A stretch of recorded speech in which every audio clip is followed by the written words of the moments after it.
الحمد لله رب العالمين إلهي بقى مهضي أخيارت هالكان سكوت تمد يرد أنا قالها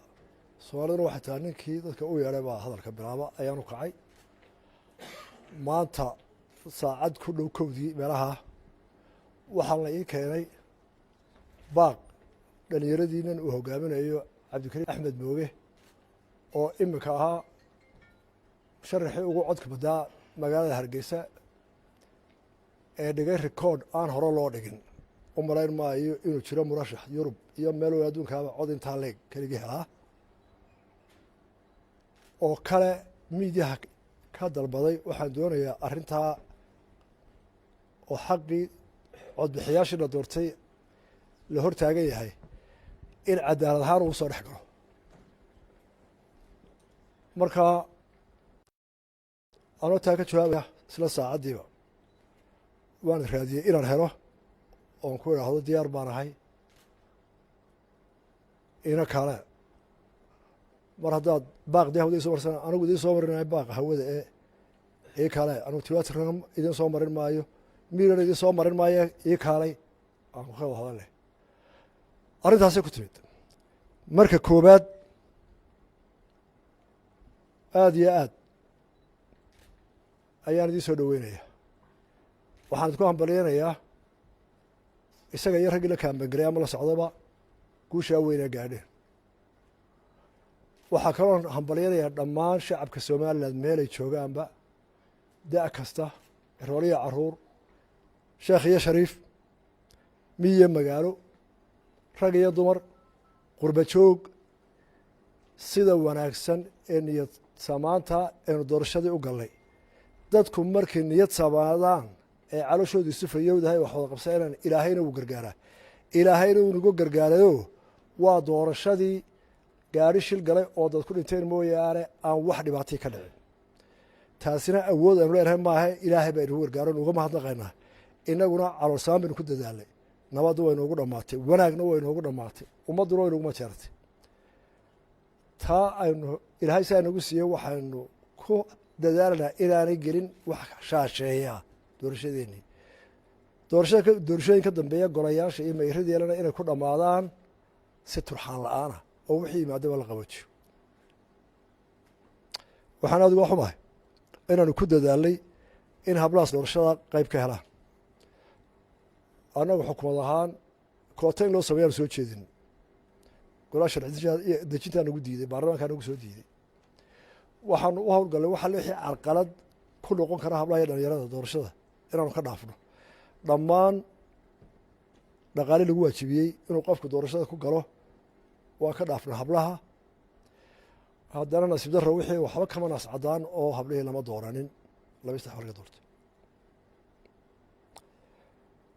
dhimaatinkeenna maanta waxaanu idiin ballan qaadaynaa xaqa aa leedihiin iyo doorashada ka cabateen wax alle wixii xaqdarriya xadguduba inaanu kala howlgalno in xaqa iyo lagu soo celiyo waddadii sax ahayd waddo kasta oo la maranayo in loo maro waddo sharciya baaqiinii jawaabtiisa waxa weeye waanu idin garab taaganahay wixii xuquuqa ee doorashadaa ku leedihiin ee codbixintaa ku leedihiin ee miisaankaa saataa ku leedihiin inaanu u diyaarnahay inaanu idinla howlgalno oo waddada xaqa ah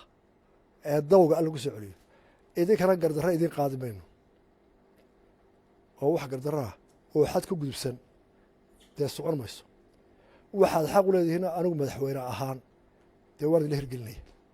sharcigaasaa inoo dhexa baaqii aad tidhahdeen cadaaladda ka soo dhex gala intaasaan ka idhi qorshahaa waddaan iyo waxaa yeeli doontaan iyo waxaa ila imanaysaan dee idinka idin taalla kulankeenna maantu jawaabtii baaqiina ayuu ahaa annaguna dee midiyaha noo soo mariseenoo ismaan araga madaxdii xisbiga iyo xukuumadba waxaan ahayd inaanu ka jawaabno oona inagu daahin daaqaas sababtaan u yeelana waxaa weeye xasaasiyad belayn doorashooyinka dadka wax doorta codbixiyaasha in badan maynu soo joogno xamaasad weyn bay qabaan adeer codkaagi sahalo mahayn waxaa weeye wixiin waa la diiday marnama diiday waxaagii nina ma diidi karo codkiinii iyo miisaankiinii xisbi iyo qof iyo sharci midna lama diidi karo laakiin dee wuxuu sharciye martaa oo waa boolotigi oo waa hawl badan yahay si degan dadkiina taa hala ogaado hala deganaado idinkuna wixii aad tabateen iyo waxa qaloocan iyo fikradiina dee waxay la tahay waqti aanu degannahay oo laisu diyaar garoobay aynu ka wada hadleen anaga intaasina garantay madaxweyne marka hore aad iyo aad baan kuu salaamayaa waxaanan kaaga mahadnaqayaa sida milgaha leh sharafta leh karaamada leh ee degdega ah saaka ayuunba ahayd markii aanu shirka jaraa'id aan qabtay shirka jaraa'idna wuxuu daaraa uun waan ogahay wax walba inay sharci maraan waan qadarinayaa waana sheegay shirkaygii jaraa'id waxayse ahayd baaq codsiya in la ixtiraamo codka shacabka inta badan oo aniga ii codaysay sidoo kalena baaq walaalnimo waxaan u diray mudanayaasha golaha deegaanka ee layla doortay oo aan markaa iyagana si karaamo iyo sharaf leh uga codsaday inay iyaguna ixtiraamaan dadka inta badani qofkii ay u codeeyeen in maanta la garab istaago madaxweyne waa kuu sharaf xukuumaddaadana waa u wanaag in baaqii naga yimi aad markiiba nooga soo jawaabto oo aad noo yeedho waa sababta aad u tahay madaxweynaha qaranka waa sababta aad u tahay odayga somalilan intaana waan kaa filayey waan kaaga mahadnaqayaa waxaan sidoo kale u mahadnaqayaa walaaladeeda kale ee xildhibaanada ah ee layla doortay ee iyaguna wanaagun la jecel somalilan ee wanaagga la jecel hargeysa marka madaxweyne anigoo ku hadlaya magacii xildhibaanadiina la wada doortay dhammaantood xisbi walba ha ka sharxnaadaan xisbi walba ha ka soo baxaan aad iyo aad baan madaxweyne kuugu mahadnaqaynaa waa ka mahad celinaynaa inaad markaa naaqbashay shacabka somalilan weliba gaar ahaan shacabka reer hargeysa ee codeeyey ee naga filaya inaanu u shaqayno oo aanu u dhisno hargeysa cusub iyagana waxa uu khayra u wanaaga in ilaahay siiye madaxweyne ixtiraamaya oo dhegaysanaya oo baaqooda anigu aan afkooda dee ku hadlayan lahaa intii badnayd baa ii codaysaye arrintaha lasoo dhex galo markiiba ka soo jawaabay iyaduna markaa waa sharaf weeye markaa dadkiina doortayna sidaa ha u ogaadaan insha allahu tacala madaxweynena inta hadhay waanu insha allahu tacala kula fadhiisan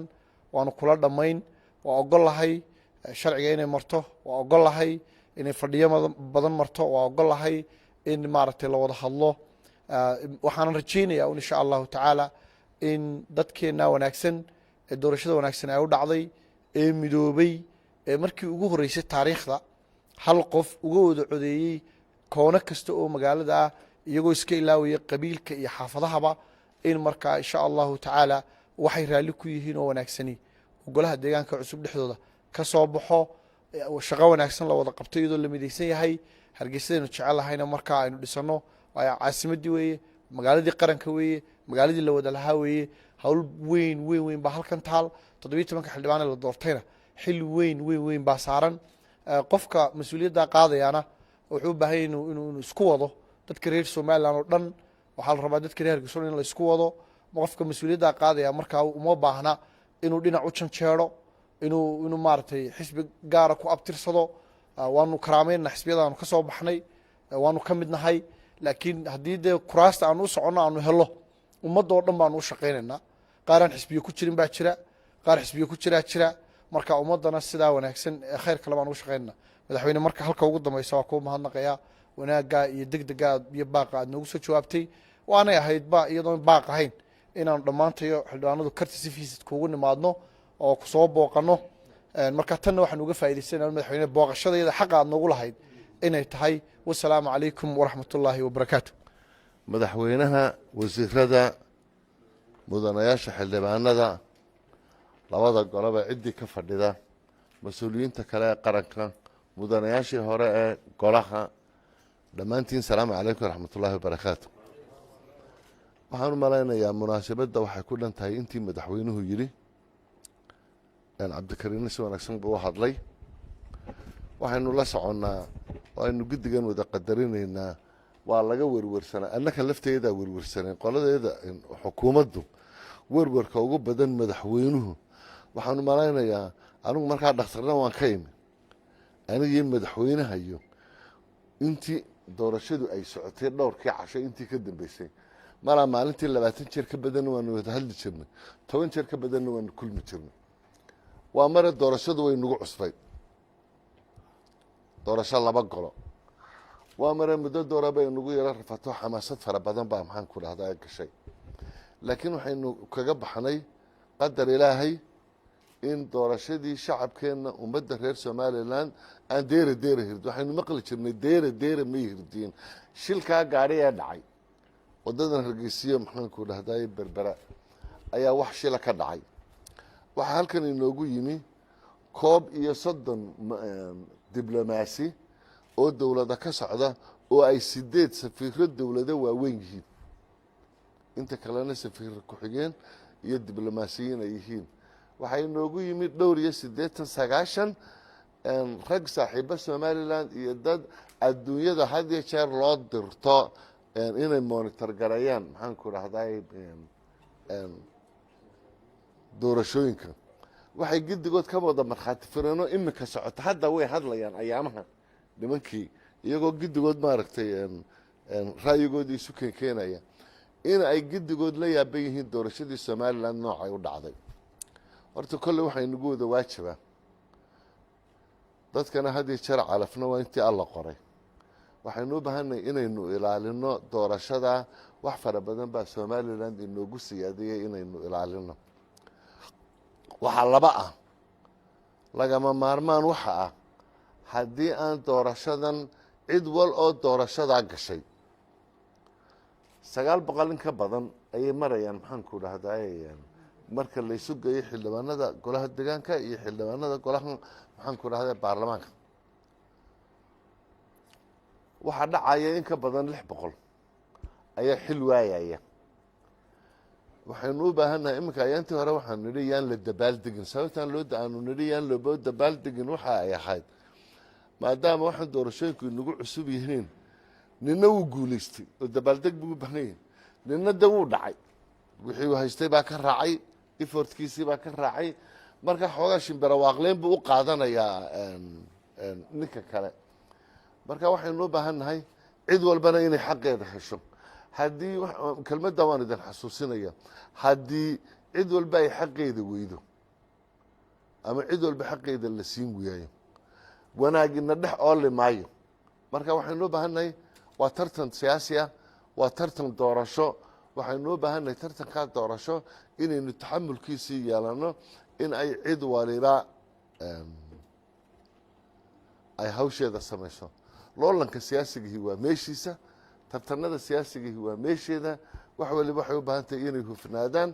waxaan marinaynaa markaa iminka doorashadii way dhammaatay waxaa hadhay qodob sharci waxaa ka hadhay labada gole xilligii ay fadhiisanayeen iyo maxay ku fadhiisanayaan golaha baarlamaanka waxaa fadhiisanaya madaxweynaha jamhuuriyadda somalilan qodob dastuurka qaranka ah ayaa siinaya inuu madaxweynuhu fadhiisiyo golayaasha degaankana anigaa fadhiisinaya cid kaloo fadhiisin karta ma leh anigana xeerka wax ku maamuli doontaan meeyarada barasaabadu ee lagu maamulo gobolada iyo degmooyinka law number 23 2019 ayaa anigana isiinaya article 66 inaan caddeeyo maalinta aad fadhiisanaysaan annaka horta intaasaa nagaga hadhay intaa waxaanu rabnaa si nadiifa oo wanaagsan bay u soconaysaa qodob sharci baa dhiman qodobkii sharciya dhibnaa waxa uu noqonayaa ka marka ay maxkamadda Morodishe Hargeysa gobolka dhaarinaya burco cerigaabo laascaanood mid walba gobolkeeda dhaarinaya maalinta uu gobolku dhaariyo golaha degaankuna muddo yeelanaya aniga muddadaas la igala xisaabtamaya golaha wakiiladana madaxweynuhu muddo yeelanaya muddadaas ku qabanaya waxaan kulli soo jeedinayaa qolada ay ku rafanaysaa waa annaka waxaanu ku dadaalaynaa inay dariiq wanaagsan marto dariiq sharciya marto hufnaan marto cid walbana xaqeeda maxaanku dhahdaaya la siiyo waxaynu u baahannahay had iyo jeer gadoodka dadka waa la geliyaa xamaasada doorashaduna gadood bay leedahay yaan gadood dadka la gelin taan ka wada ilaalin dadka yaynaan gadoodin waayo waxa weeye anigu waxaan doonaya inaan kursi ku fadhiyo haddaan kursiga doonaya inaan ku fadhiyo kusii ciyaaro miyay soconaysaa miyaan ku fadhiyaya anu marka waxaan jecel lahay inay idinkuna aad dulqaad iyo mas-uuliyad saartaan annagana waxaa nagu waajibay inaanu ilaalino mas-uuliyadda sharciyeed ee golayaasha hawshooda lagu maamulayo. cabdikariin iyo dhallinyarada maxaanku idhahday taageeraysa aad iyo aad baan usoo dhaweynayaa, aad iyo aad baan u hambalyeynayaa, kuwa kalena waan hambalyeynaynaa. ilaahay guul ha inooga wada dhigo, gidigeenna aan dadaalo. anigu meeyar kastoo la doorto waan xukumaya un, ama kulmiye ha ka soo baxo, ama wadani ha ka soo baxo, ama ucud ha ka soo baxo. ciddii wax garan weyda khasabay inta aniga sharcigaa idinka hadhay diyaar baan anigu ahay in aad toos xafiiska igu timaadaan. diyaar baan ahay haddaa wax ka garan weydaan inaan commissionka idinla tago. diyaar baan u ahay haddii aad madaxweynaha u baahataan inaan madaxweynaha de isla mar ahaanta cabdikariinna waxaan ilaalinayaa nabadgelyadiiyo gadood in la sameeyana de waan kasoo horjeeda. ila wasiirkii daakhiligaana hayala yaabina dee hadhowta de marmar baan qadaadka idin qabanaya dee haddii gadood soo baxo. marka waxaan jecelahay intaanay intaasiba inaga soo hirgelin in aynu isku dubaridno wada shaqaynta iyo maxaanku idhahdayay waxyaalahan. telefon baan isu soo diri karnaa, waynu isu iman karnaa, waxbaa la dareemi karaa, dareemadana waan sixi karnaa. aan dareemada saxno, yaan miidiyaha waxba la isu marinin, aynu wada xidhiidhno, aynu ka sheekayno sidaynu hawshan u dhammaynayno. aad iyo aad baa umahadsantiin.